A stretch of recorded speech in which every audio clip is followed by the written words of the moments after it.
CRIF presenta la entrevista en línea con William Meléndez.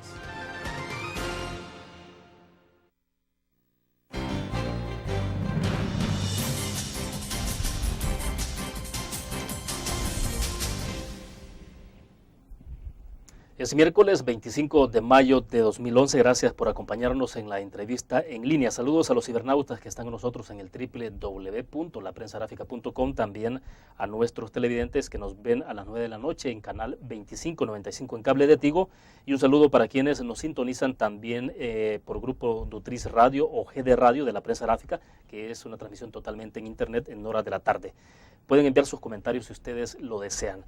Este miércoles haremos una reflexión sobre los 2 años de gobierno del presidente Funes desde una perspectiva estrictamente económica. Hablaremos, entre otras cosas, del desempeño de la economía, del clima de inversión y, en general, de la gestión gubernamental por generar un clima que convoque a la inversión privada. Está con nosotros en nuestros estudios Jorge Dabú, presidente de la Asociación Nacional de la Empresa Privada. Ingeniero, un gusto, bienvenido. Encantado, William, como siempre, acompañar a tu programa. Perfecto, gracias, ingeniero, por estar con nosotros. Antes de iniciar, les comento, hicimos ayer una pregunta puntual, una encuesta a través del Facebook. ¿Qué debe hacer el gobierno para mejorar la seguridad pública? Que es uno de los temas que está vinculado alrededor también del tema de inversión y de economía. Entonces dejamos 3 opciones: hacer cambios en la conducción policial, darle más facultades a la Fuerza Armada o invertir más dinero. Son las 3 opciones planteadas. Al cierre de la entrevista daremos a conocer el resultado de lo que piensan nuestros cibernautas o quienes nos siguen a través del Facebook. Bueno, ingeniero, para comenzar, hablemos del tema que está bastante caliente en este momento y que tiene que ver con el impuesto al gran capital para financiar el tema de seguridad pública. La viabilidad de esta iniciativa del Ejecutivo, explíquenos cómo la observan ustedes, ingeniero. Bueno, William, definitivamente el presidente creo que cuenta ya con los votos en la Asamblea Legislativa para aprobar el impuesto, y si ese es el caso, respetuosos de todas las leyes como siempre hemos sido, y por lo menos a quienes nosotros representamos, pues eso se va a tener que ejecutar y se va a tener que hacer. Creo que no es un tema opcional. Ahora, ¿cuál es nuestro sentir sobre el tema? Primero, hay un serio problema, y es que uno de los grandes problemas que tiene el país, valga la redundancia, es que no hay inversiones, que no hay desarrollo económico. Y cuando tú le pones un impuesto al patrimonio, ¿qué es el patrimonio?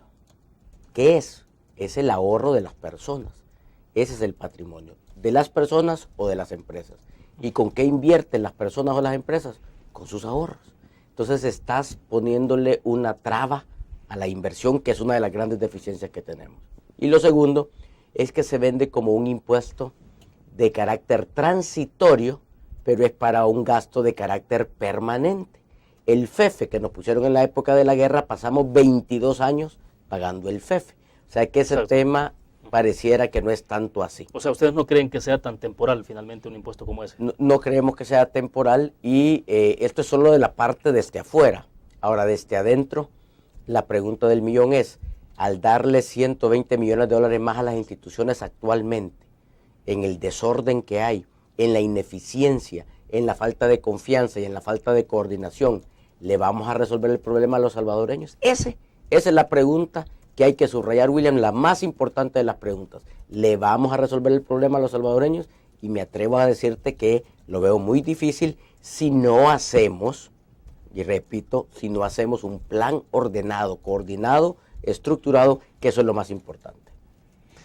Ahora, entonces, ¿qué sería? Primero habría que trabajar entonces sobre un plan concreto. Ayer, por ejemplo, teníamos a Facundo Guardado, ex dirigente del FMLN, y él decía que primero creía que era tramposo eso de hacer la forma en que quieren hacer ver a la gente de que este impuesto al gran capital únicamente va a descansar en el gran capital y no se va a transferir. O sea, que él cree que sí tendrá consecuencias, como siempre lo ha tenido en otros niveles o en la misma producción del país.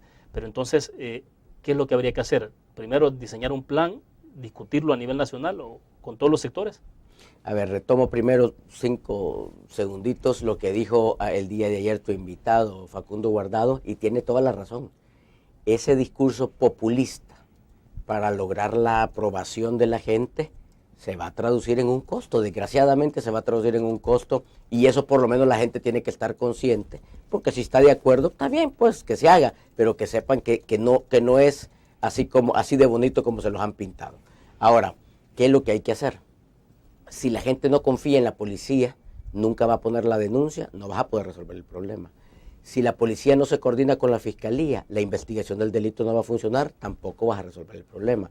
Si los jueces no cuentan con las leyes, con la valentía o con la transparencia necesaria para juzgar, tampoco vas a resolver el problema. Y si las cárceles no están adecuadas y no se convierten en un centro en donde los presos deben rehabilitarse, sino que profesionalizarse, tampoco vas a resolver el problema. Entonces, mientras tú no resuelvas esto, le estás tirando buen dinero sobre un mal sistema. Estamos tirando como que cuando tiras una piedra en un pozo y no ves cuando toca al final. Ese es el problema que tenemos. Bueno, vamos a hacer nuestra primera pausa. Al regreso me interesa que hablemos un poco sobre ejecución de presupuesto, porque está vinculado también al tema de seguridad y es importante analizar entonces cuál ha sido el nivel de ejecución presupuestaria el año pasado. Vamos a la pausa.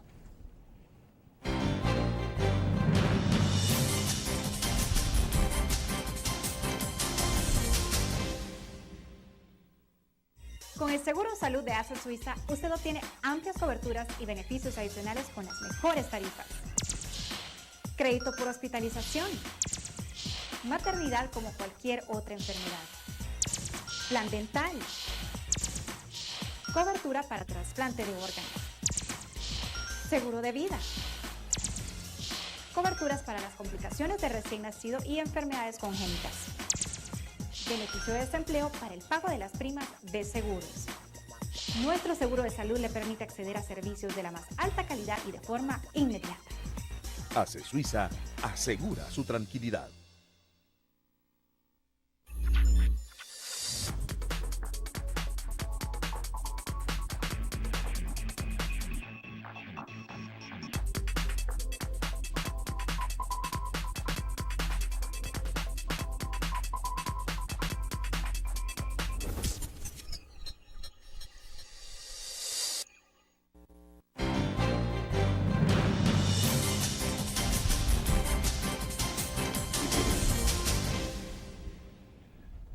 Bueno, antes de entrar al planteamiento, el análisis, Jorge, en lo que tiene que ver con ejecución presupuestaria, porque está vinculado, sobre todo porque aparece seguridad pública dentro de los 7 ministerios que menos ejecutaron presupuesto el año pasado. Entonces es interesante hacer una reflexión. Pero antes de eso, Miriam Elizabeth Asensio Iraeta nos escribe a través del Facebook, dice, muy interesante, el señor Dabú es un gran líder, además de un visionario, sus aportes son muy importantes en materia general, dice, para el desarrollo de nuestros cambios, muy provechoso en el quehacer del país. Saludos y excelente invitado.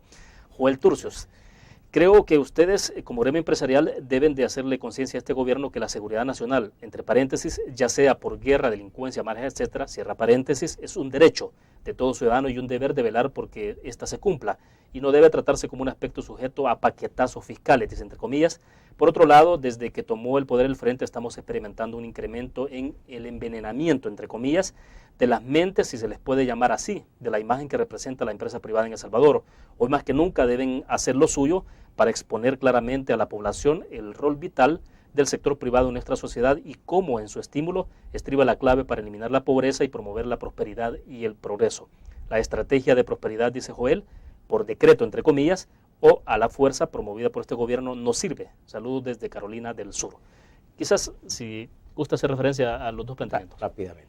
Primero, agradecer las buenas opiniones y segundo, el amigo tiene toda la razón. Están, desde hace 2 años, dividiendo la sociedad, polarizando la sociedad. La paz se firmó en 1992 y 10 años después teníamos reconstruidos como país los puentes, las fuentes de empleo, las carreteras, las torres eléctricas, pero el tejido social todavía ahorita lo estamos terminando de tejer.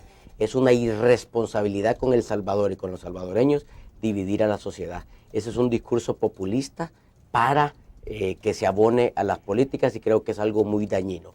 Como sector privado estamos siendo atacados y mi rol es hablar con claridad, explicarle a la gente.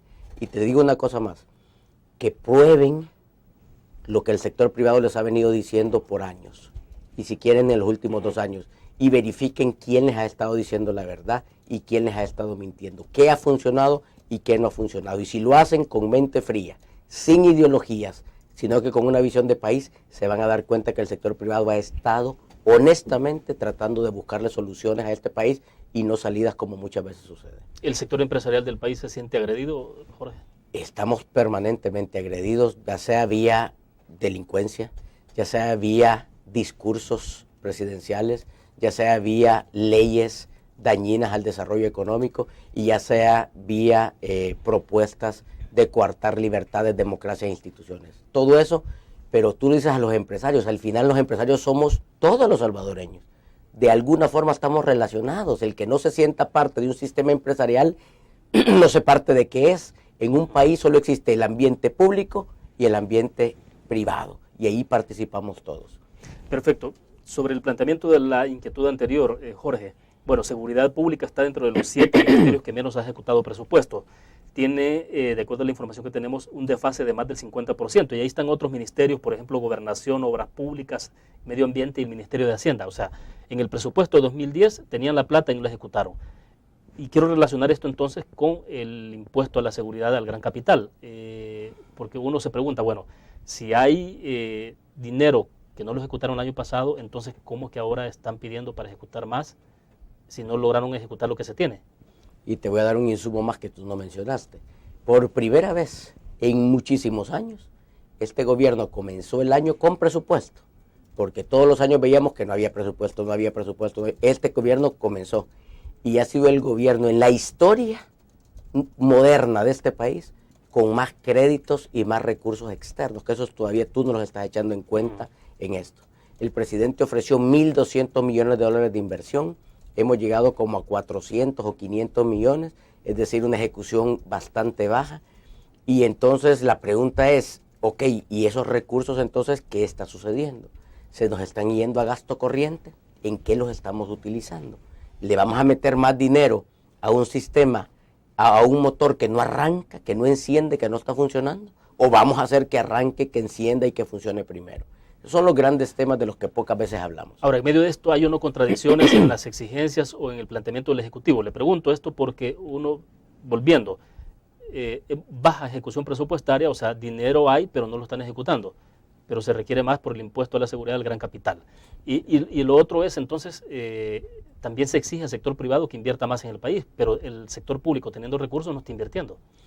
Y son cuestiones distintas, porque el sector público no invierte por ineficiente, el sector privado no invierte por inseguridad, son dos temas distintos. O sea, el sector público porque no tiene capacidad. ¿Qué es lo que se han inventado hoy? Se inventaron una ley, la CAP, que abre portones a la corrupción, para tener espacio de contratar, de comprar y según ellos de ejecutar presupuesto. Es una forma irresponsable en la que pretenden aumentar la inversión pública.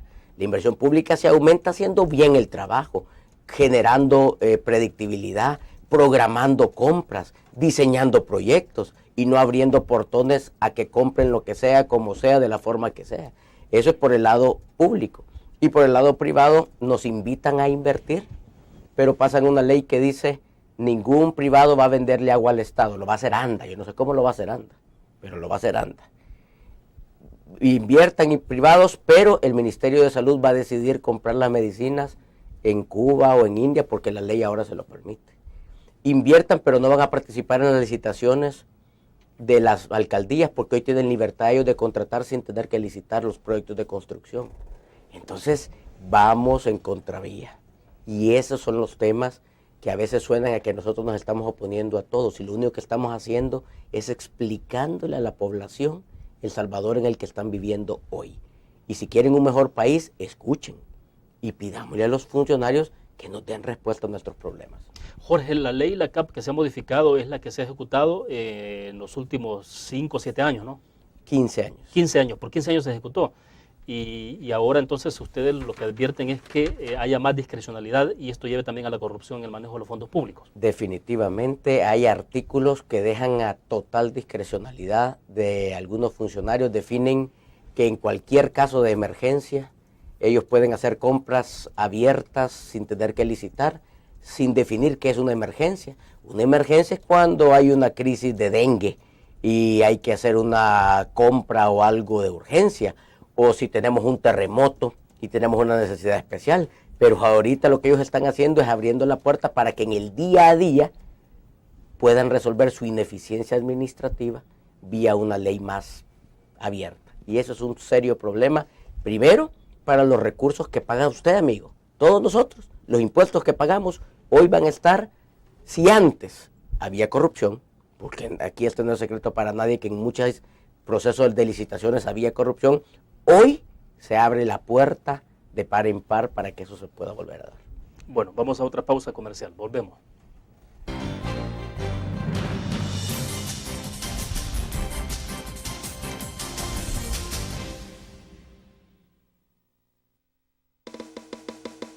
Tu periódico es dinero, porque ahora puedes pagar con la prensa gráfica.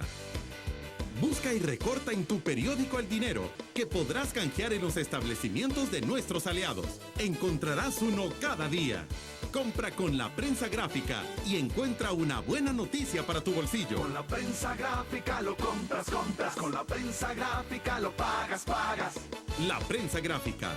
Noticias de verdad.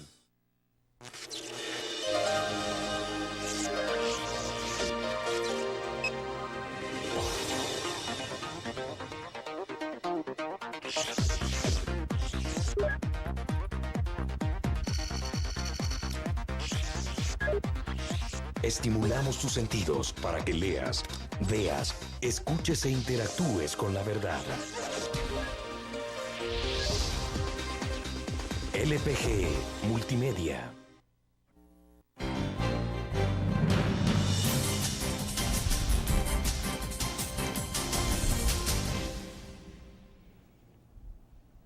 Recién nos está escribiendo a través del Facebook Carlos Quintanilla. Dice Jorge, se lo leo en este momento el comentario: está bien que la ANEP haga un balance de la gestión Funes, pero aparte de criticar y pagar espacios mediáticos en periódicos, radio, televisión e internet, se le olvidó algo. Dice: lo que todos los salvadoreños queremos escuchar, respuestas a los problemas, apoyo al gobierno de Funes, propuestas de solución y recomendaciones por la experiencia que ya tienen como empresa privada. Queremos que no solo se critique, queremos que trabajen con moderación como se debe de ser. Bueno, efectivamente, nosotros nos hemos reunido quizás en el 2010 unas 20 veces tratando de hacer lo que don Carlos Quintanilla propone, y desgraciadamente todas las reuniones, todas las propuestas, todas las ideas, todos los proyectos han sido rechazados. Y ningún proyecto, ninguna propuesta va a funcionar en este país si en este país no hay democracia, no hay instituciones y no hay paz. Entonces, debemos hacer propuestas, pero debemos cuidar las patas de la mesa. Y las patas de la mesa son institucionalidad, democracia, seguridad jurídica, seguridad de las personas. Tenemos que cumplir los dos roles. El problema es que el gobierno desgraciadamente no está escuchando. Le estamos dando propuestas constantemente y lo vamos a seguir haciendo, porque nuestro rol es de seguir dando propuestas. Ojalá las escuchen y ojalá las pongan a andar. O sea, no solo sería escuchar, sino que también puedan considerar las recomendaciones que ustedes hacen. Bueno, ENADE es un documento, en el ENADE se dieron más de 100 propuestas. El 1 de febrero del 2010 se dieron 52 propuestas sobre el tema de seguridad. El 14 de junio se dieron 100 y pico de empresarios dando propuestas para el tema de turismo. En septiembre dimos una propuesta de pacto fiscal. Ahí están las propuestas. Si lo que pasa es que el gobierno no las escucha, no las ve o no las quiere atender. Nosotros estamos cumpliendo con el rol. Pregúntese usted, amigo, si el gobierno está cumpliendo con su rol. Generalmente le tiran al empresario la responsabilidad. Si nosotros no somos los que estamos gobernando. Quien toma las decisiones es el gobierno. Las buenas, las malas, las bonitas y las feas. Así que la responsabilidad no es nuestra, la responsabilidad es del Estado. Nosotros estamos para hacer propuestas y para criticar desatinos. Rubén Pineda nos está escribiendo desde Dallas, Texas. Dice: señor Dabú, ¿estarían ustedes considerando acciones semejantes a las tomadas en los años 80 en el caso del presidente Duarte? Entiendo que tiene que ver con el paro empresarial de aquel momento. A ver, en aquel momento había una doble situación compleja. Fue la Cámara de Comercio, por cierto, quien llevó esto a la ejecución. Y es que había un problema de la guerrilla del FMLN que estaba en guerra y que estaba fuera de la ley, y había un problema económico interno por el tema del presidente Duarte en ese entonces. O sea, que eran, digamos, dos ingredientes diferentes a la realidad que tenemos hoy. Por supuesto que los temas de las presiones que hacen algunos sectores, y que lo estamos viendo, y no estoy hablando ni siquiera de los sectores empresariales, estoy hablando de sectores como la gente que pide su subsidio del gas que se lo han ordenado. Ahí ha visto usted el tema del transporte público. Esos son sectores que están empezando a hacer esas cosas y que esperaríamos que mejor se le dé solución a las cosas, que eso es lo que el país necesita. Perfecto, entremos entonces a la calificación o la evaluación que ustedes hacen de los 2 años de la administración del presidente Funes. Quiero escuchar un poco entonces cuál es el balance que tienen hasta este momento. A ver, creo que en el tema económico estamos un poco a la deriva. Te explico por qué. El crecimiento que estamos teniendo no es un crecimiento porque hemos encendido los motores productivos del país. Es un crecimiento porque el mundo que está creciendo nos está jalando, porque de alguna forma estamos entrelazados con el mundo. ¿Qué quiere decir eso? Que ahorita somos un velero en el mar y no un bote con motor. Y eso hay que tenerlo bien claro. El problema es que si el viento empieza a soplar para otro lado, nos podemos mover para otro lado. Mucho cuidado. Hay que encender esos motores en el tema económico. En el tema de la seguridad de las personas, yo creo que no tengo ni que decir nada. Es un problema enorme. Los salvadoreños no podemos vivir en paz, en tranquilidad, producir si no tenemos la seguridad para hacerlo. Que es un gran problema. Y después, si querés, vamos entrando en cada uno de los temas. La seguridad jurídica. Todos los jueves en la Asamblea Legislativa nos cambian las reglas del juego. Ahí acabamos de ver una ley, la CAP. Ahora se está hablando de negociaciones de la Corte de Cuentas y otras cosas. Y los salvadoreños, ¿qué hacemos para mientras? Criticamos a los que no tenemos que criticar. Tenemos que criticar a los políticos, que son los que nos llevan este velero con las velas rotas en este momento. Y luego, en el tema del diálogo, nosotros hemos estado dispuestos, hemos estado antes, lo estamos ahora y lo estaremos mañana siempre a dialogar. Siempre y cuando el diálogo no cruce los principios de una sociedad libre, que son la democracia, las libertades, la libre empresa, la propiedad privada y todas esas cosas con las que los salvadoreños hemos nacido, hemos crecido y nos deberíamos de morir si queremos morir en un país que vaya avanzando en el desarrollo. Así que creo que eso está bien claro. Podemos hablar de lo que quieran y negociar lo que quieran, menos los principios, que eso es lo que hemos estado defendiendo permanentemente. En el tema concreto de inversión, la inversión local, la inversión internacional, bueno, ya vimos un indicador lamentable de la CEPAL donde decía que menos 79% fue la inversión extranjera directa en el 2010. ¿Quién ahuyenta a quién? O sea, ¿quién genera esas condiciones para que entonces el inversionista extranjero, por ejemplo, diga yo no pongo 5 o 10 millones de dólares en El Salvador? Aquí hay que ser claros. El tema de la inseguridad de las personas influye, pero no es el único ingrediente, porque otros países, por ejemplo, como Guatemala, Colombia, otros están creciendo y no tienen problemas. Los temas que más afectan son la inseguridad jurídica, es decir, esos cambios de reglas, de leyes. Aquí no hay predictibilidad de para dónde vamos, aquí las leyes te las cambian. El día que a los diputados se les ocurra negociar algo, ese día cambian una ley. Y el tema de la inseguridad en el tema del cambio de modelo, que es una canción que el partido en el gobierno canta permanentemente. Mientras sigan hablando de un modelo que ha fracasado en todos los lugares donde ha sido implementado, en todas las culturas donde ha sido implementada, en los continentes donde ha sido implementado, eso ahuyenta la inversión.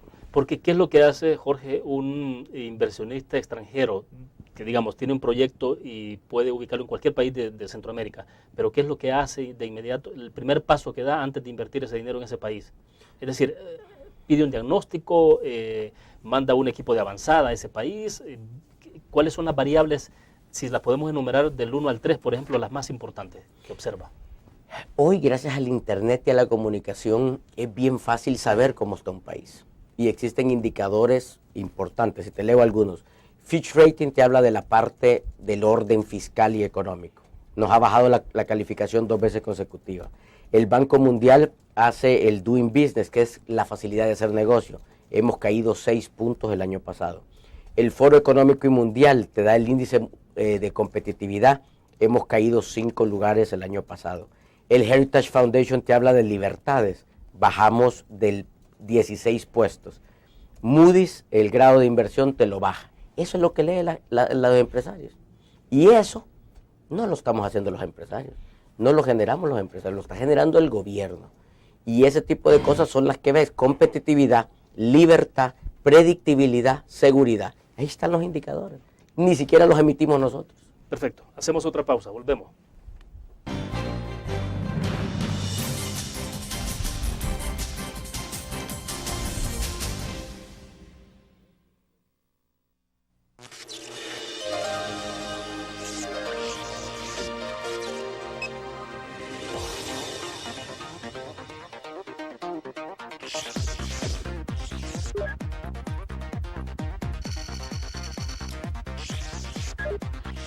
Estimulamos tus sentidos para que leas, veas, escuches e interactúes con la verdad. LPG Multimedia.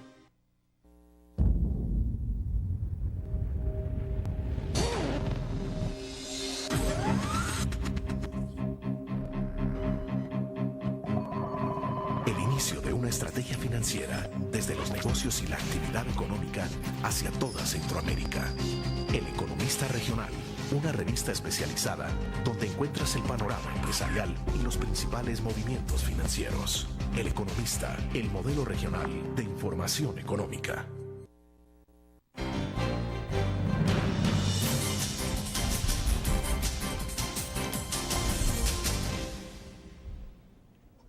Jorge, le consultaba en el corte comercial breve que tuvimos hace un momento alrededor de, por ejemplo, en el tema del inversionista extranjero, por ejemplo, ¿qué es lo que observa? Usted me decía ya, hay como 4 indicadores que solo basta meterse a Internet para tenerlos a la mano. O sea, es decir, ahora es con Internet desde luego que ya no necesita enviar un equipo de avanzado a un país para que le haga un diagnóstico de cómo está esto, pero entonces, ¿hasta qué punto las inversiones ahora se plantean de corto, mediano y largo plazo? Porque, no sé, si se invierten unos 10 millones, 20 millones de dólares en un país, ¿alguien estará pensando para 5 años, para 10 años? Las inversiones importantes, las inversiones que generan desarrollo, las que generan competitividad y las que generan empleo, son inversiones de mediano y largo plazo. Las de corto plazo son negocios que a veces no generan ni siquiera muchas fuentes de empleo. Si queremos de las que generan competitividad, desarrollo y empleo en el largo plazo, tenemos que dar predictibilidad en el largo plazo. El mejor ejemplo es Honduras. Con envidia de la buena te lo digo. Fueron a hacer un proyecto de 15 mil millones de dólares en inversión. ¿Qué hizo Honduras? Una ley, una burbuja que saca de toda esa dinámica perversa, si lo querés ver así, de cambios políticos, económicos y jurídicos, los saca y los encierra en un estado especial que les da predictibilidad en impuestos. No hay variación de impuestos en 15 años. Predictibilidad en leyes en temas laborales. Predictibilidad en la resolución. Tú sabes que han diseñado un mecanismo en el que el presidente con los ministros en una sentada le firman todos los permisos, medio ambiente, salud, para desarrollar estos proyectos.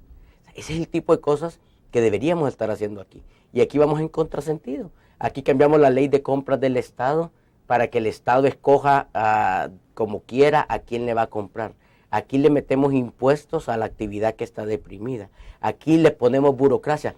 Somos el país 174 de 185 en el mundo en la burocracia para conseguir un permiso de construcción. ¿Cómo quieren que se invierta? ¿Cómo quieren que se desarrolle? ¿Cómo quieren que se genere empleo si no te dan las condiciones para hacerlo? Y no estamos pidiendo ni favores ni privilegios, porque la excusa del gobierno es que los empresarios han estado acostumbrados a los privilegios. Y esa es una forma bien sencilla de decir, no soy capaz de dar ni siquiera lo más básico que necesitan los empresarios. Y eso no puede ser. Pero entonces, ¿qué hace la diferencia entre Honduras y El Salvador? Honduras ha pasado por una crisis política bastante devastadora que tuvo que ver con el golpe de Estado, incertidumbre política. Bueno, recién en los próximos días van a incorporar nuevamente a Honduras a la OEA.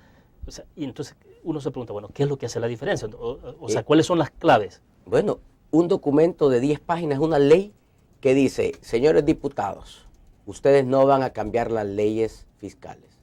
Señores diputados o presidente, usted no va a cambiar las leyes de los permisos y de lo que se les ha dado. No van a estar jugando con las leyes laborales, no van a estar jugando con el apoyo a las exportaciones.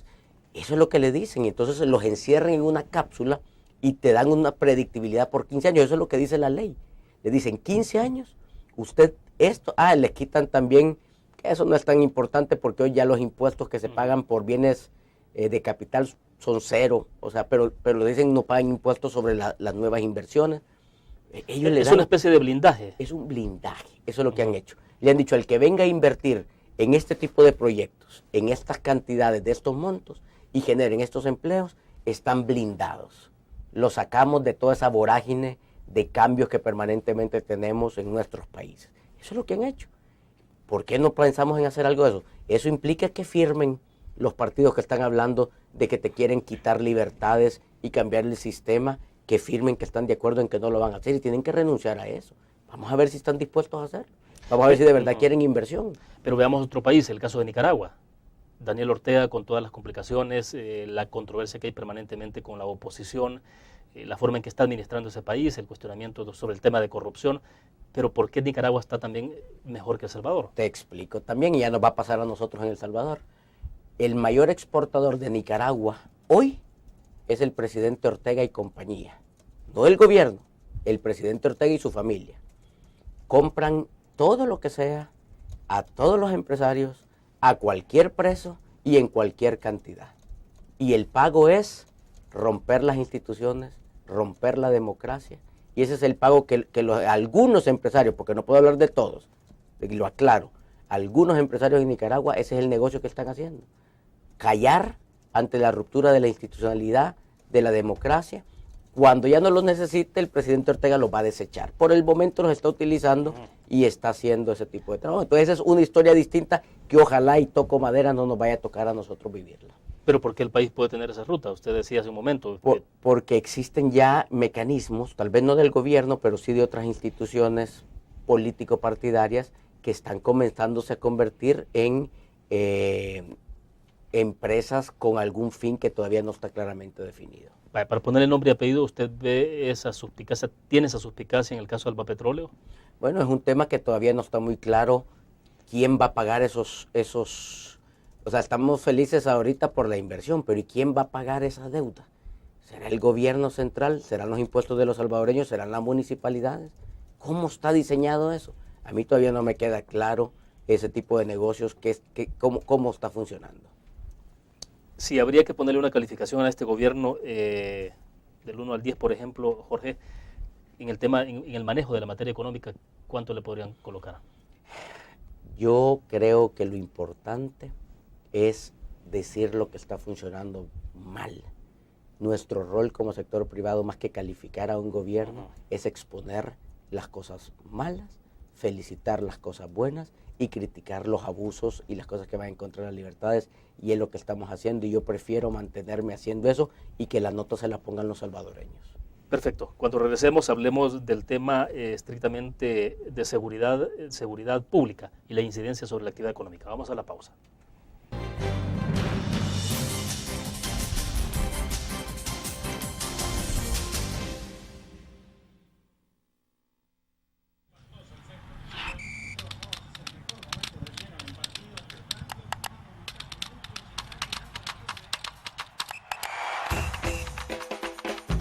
La emoción del deporte está en www.elgráfico.com. Ingresa al nuevo escenario deportivo y descubrí toda la pasión del deporte. Fotos, videos, fichas y resultados de las mejores ligas del mundo. Elgráfico.com. Conectados por deporte. Blur. La revista más innovadora y moderna de todos los tiempos.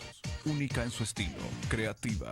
Un espacio exclusivo y reservado de entretenimiento y diversión, llevada al máximo.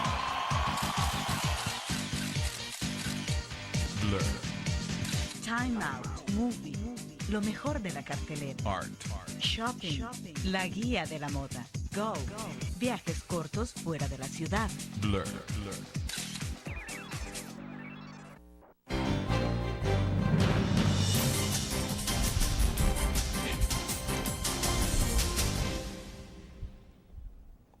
Nos ha llegado una pregunta a través del Twitter, creo que justamente de eso hemos estado hablando, pero bueno, se la hago la pregunta, Jorge, y es, preguntan concretamente, ¿qué haría usted si usted fuera el presidente del país? ¿Qué haría usted para reactivar la economía del país?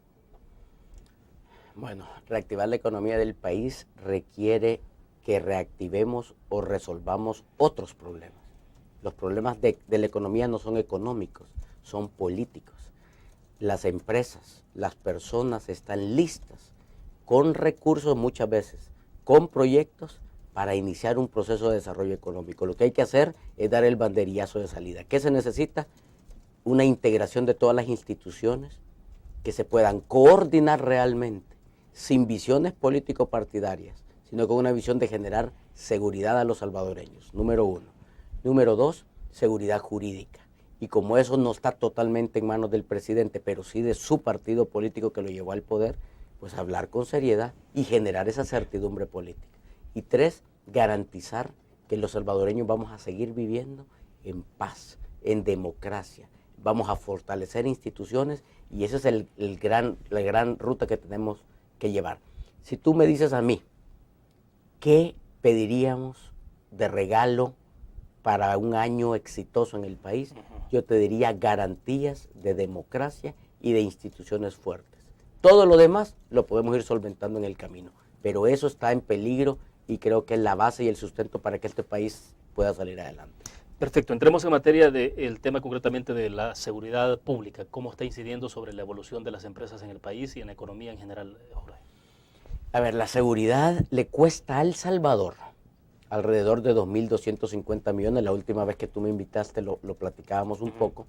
2.200 millones, para que tenga una idea, es aproximadamente el 10.5 del Producto Interno Bruto de este país. O sea, de todo lo que producimos los salvadoreños en un año, el 10.5%, ese valor, es lo que invertimos. De lo cual hay parte de gobierno y parte de privados. Pero esa parte de gobierno son los impuestos que pagamos los privados, ¿verdad? O sea que al final los 2.200 vienen de los salvadoreños para los políticos que no den seguridad. Y eso, desgraciadamente, no está generando la seguridad que se necesita. Esos costos son solo los costos directos. Existen costos indirectos que no estamos echando en cuenta. ¿Cuáles son? Bueno, tú tienes que hay extorsiones que muy pocas veces son denunciadas. La vez pasada en la Unión, yo estuve en una visita cuando era presidente de la Cámara, recién el año pasado, y veía en el centro de la Unión lugares cerrados con rótulos que decía cerrado por extorsiones.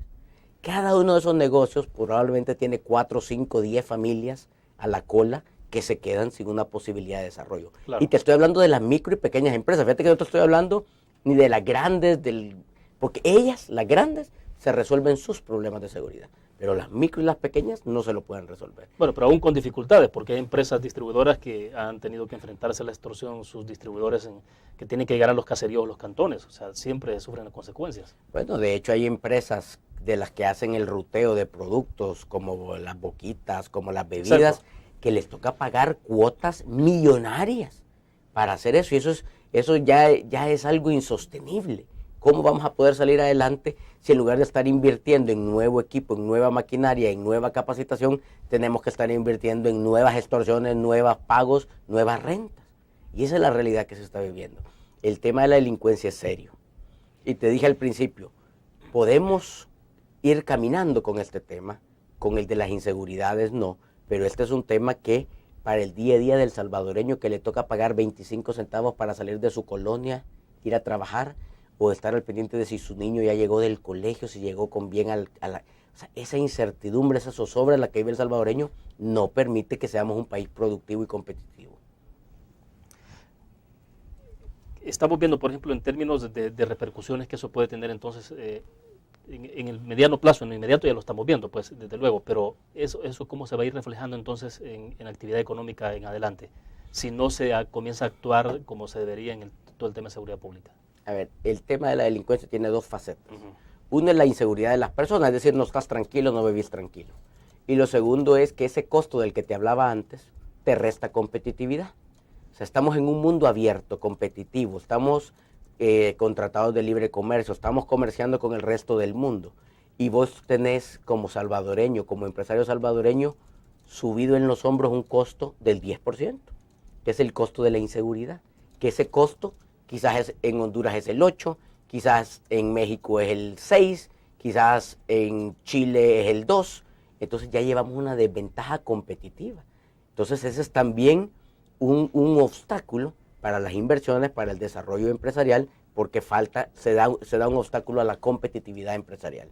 Perfecto, vamos a otra pausa. Cuando regresemos, ¿qué pasó finalmente con toda la discusión que se abrió sobre el tema de pacto fiscal? ¿Y dónde quedó eso? ¿Dónde ha quedado el Consejo Económico y Social? Vamos a la pausa. ¿Cómo no?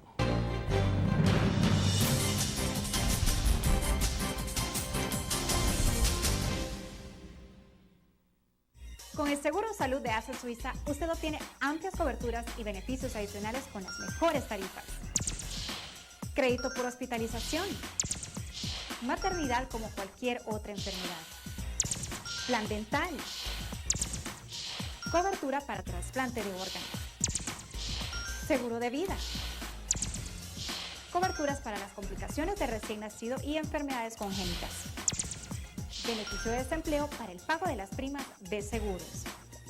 Nuestro seguro de salud le permite acceder a servicios de la más alta calidad y de forma inmediata. ACE Suiza asegura su tranquilidad. Tu periódico es dinero, porque ahora puedes pagar con la prensa gráfica. Busca y recorta en tu periódico el dinero que podrás canjear en los establecimientos de nuestros aliados. Encontrarás uno cada día. Compra con la prensa gráfica y encuentra una buena noticia para tu bolsillo. Con la prensa gráfica lo compras. Con la prensa gráfica lo pagas. La prensa gráfica. Noticias de verdad.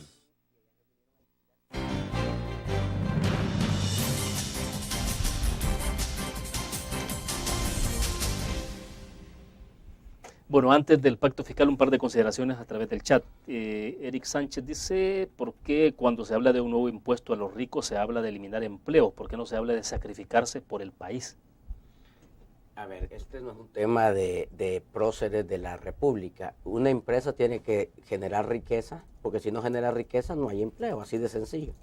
Y cuando las empresas tienen burocracia, falta de competitividad por inseguridad, falta de deseo de inversión por inseguridad jurídica, y falta de recursos porque no hay recursos, y se pone un impuesto, es como que querramos subir un elefante en una mesita de noche, la vamos a quebrar. Así de sencillo, así funciona. Entonces, este no es un tema de que no se quiera hacer patriotismo, si aquí no estamos hablando de los próceres de la independencia, estamos hablando de un sistema económico que tiene que desarrollarse. Y si tú le pones trabas al desarrollo, ese es el resultado. Hay otro planteamiento que veía por acá. Bueno, Juan Pineda desde Ontario, en Canadá, dice... Una pregunta, no sé si usted está en posibilidad de responderla, pero dice, ¿es verdad que si usted no vive en una propiedad por 20 años la pierde? Hay un tema que se va como digamos legalizando cuando hay un asentamiento después de algún periodo de tiempo. No tengo los detalles exactos y no le quiero mentir, pero sé que si después de un periodo de tiempo no llega el dueño a reclamar, existe la posibilidad de que se le sea otorgado a quien pueda probar que ha estado viviendo ahí por algún tiempo. Claro, hay que ver, me imagino, las condiciones en las que se... Hay que ver, sí, porque no le quisiera dar una información equivocada, pero sí estoy casi seguro que existe algo, lo que no sé son las condiciones en lo que eso puede suceder. Bueno, ahora bien, vamos al tema del pacto fiscal. ¿Qué pasó finalmente con esto? Se hablaba en un momento determinado de, paquetazo fiscal, luego se dijo que había posibilidad de un pacto fiscal. La otra vez que estuvo con nosotros usted también hablamos de este tema y de la necesidad de que para hacer un pacto fiscal también el gobierno se pusiera tras luz con todo el tema financiero para saber entonces en qué se va a invertir los objetivos. Pero ¿qué ha pasado después de un par de meses en este tema? A ver, si me permites en 30 segundos te hago una breve reseña para llegar al día de hoy porque si no nos vamos a desenfocar. En el 2009, antes de que el gobierno hiciera una reforma fiscal, nosotros propusimos un pacto fiscal. ¿Cuál es la diferencia, amigo? Es que en reforma fiscal son más impuestos. Pacto fiscal es cuánto nos vamos a endeudar, en qué vamos a gastar, con qué transparencia, sin corrupción, hacia dónde vamos. No se nos hizo caso al sector privado, estábamos dispuestos y no se hizo caso. En el 2010 nos volvieron a decir, bueno, está bien, volvamos a hablar del pacto fiscal. Volvamos a hablar del pacto fiscal. Pasamos en el Consejo Económico y Social 7 meses sentados con el ministro de Hacienda y otras personas definiéndolo y después de ese tiempo el gobierno vuelve a quitar el tema de la discusión. ¿Por qué? Porque incrementó el endeudamiento, porque incrementó el número de funcionarios públicos sin que eso le signifique mejores servicios a los salvadoreños, porque incrementó el gasto corriente y no quería ninguna de esas tres cosas discutirlo ahí, entonces lo saca de la discusión. Llegamos nuevamente y te vuelven a decir, volvamos a hablar del pacto fiscal, pero si ya se comieron todos los panes antes del recreo, como yo decía la vez pasada. Entonces, ¿qué te está quedando? Impuestos. Y te están hablando de pacto fiscal, pero acaba de querer proponer un nuevo impuesto el presidente. Esta es una discusión que no tiene sentido, que obviamente estamos viendo que hay informalidad en la forma en la que se ha tratado. 2 años tienen de estar rompiendo el concepto y entonces te lo traen a la mesa cuando te quieren generar desgaste. Al final no hay desgaste. Aquí el tema es, quieren impuestos que den cuentas. El único que ha dicho que no quiere pacto fiscal es el FMLN. Hace 2 semanas lo sale en un periódico anunciado que ellos no quieren pacto fiscal. Nosotros estamos dispuestos a sentarnos mañana si es necesario, pero que participen los partidos políticos, que firmen ellos y que sean corresponsables de las decisiones que se tomen. Si no es así, nosotros no podemos estar en este juego, este circo, porque este es un circo, lo dije una vez y lo repito ahora, hoy con más pruebas, es un circo lo que se está haciendo en ese tema. Es decir, el pacto fiscal entonces es letra muerta en este momento, o sea, no hay ninguna posibilidad de que... Es que si se quiere hacer, que se haga, y estamos en la disposición de discutirlo, pero en ese jueguito que nos han tenido ha sido un juego. Bueno, vamos a hacer la última pausa comercial y volvemos con más.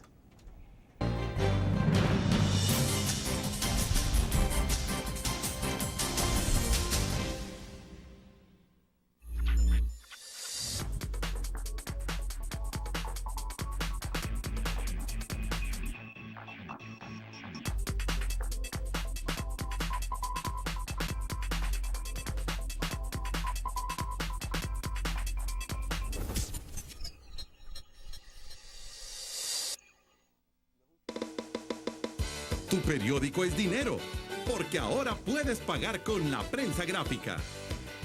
Busca y recorta en tu periódico El Dinero, que podrás canjear en los establecimientos de nuestros aliados. Encontrarás uno cada día. Compra con la prensa gráfica y encuentra una buena noticia para tu bolsillo. Con la prensa gráfica lo compras. Con la prensa gráfica lo pagas. La prensa gráfica. Noticias de verdad.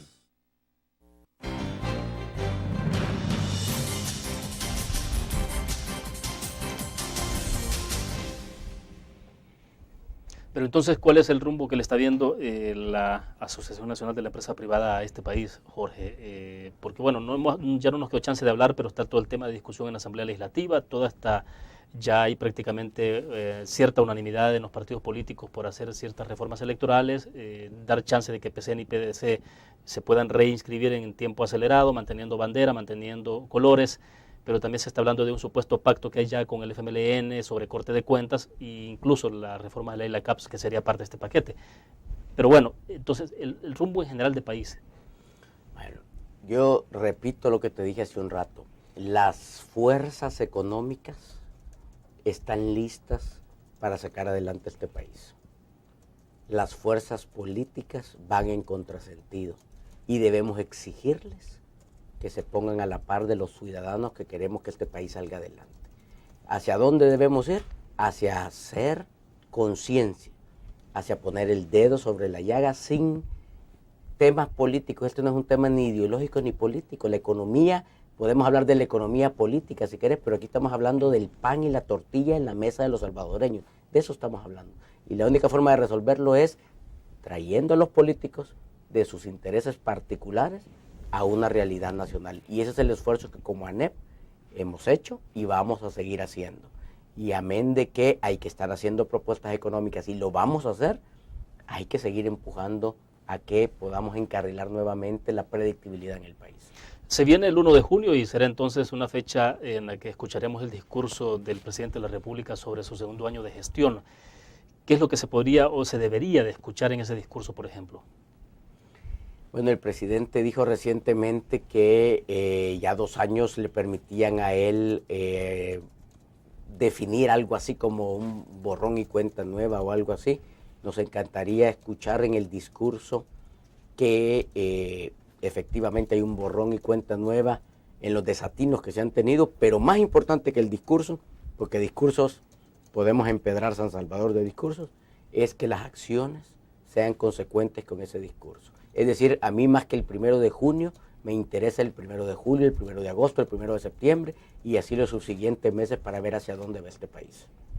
Cuando señala, usted se está refiriendo a la congruencia que debe haber entre el discurso y la práctica. Es correcto. ¿Ve desconexión entre el discurso público y lo que se está haciendo en términos prácticos? Es correcto. ¿Qué ejemplo me puede dar de eso?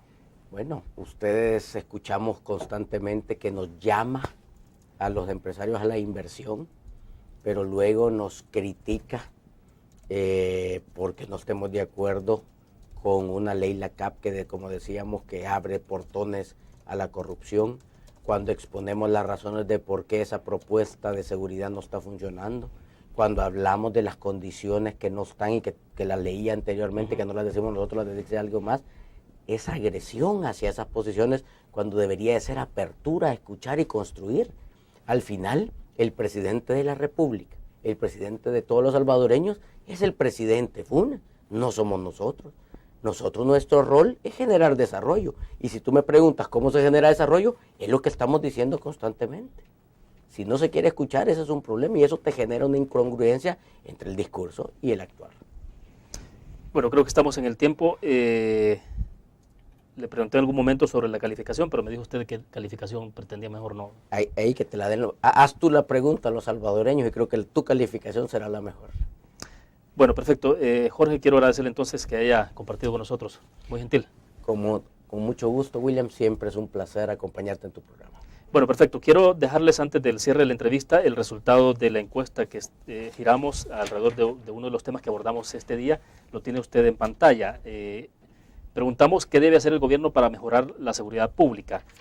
Cambios en la conducción policial, hay 11 votos, darle más facultades a la Fuerza Armada 13 votos, invertir más dinero únicamente 3. Es decir, quienes han votado se inclinan más por darle más facultades a la Fuerza Armada en materia de seguridad pública. Les agradecemos la participación y nos vemos mañana con otra entrevista. Que descansen.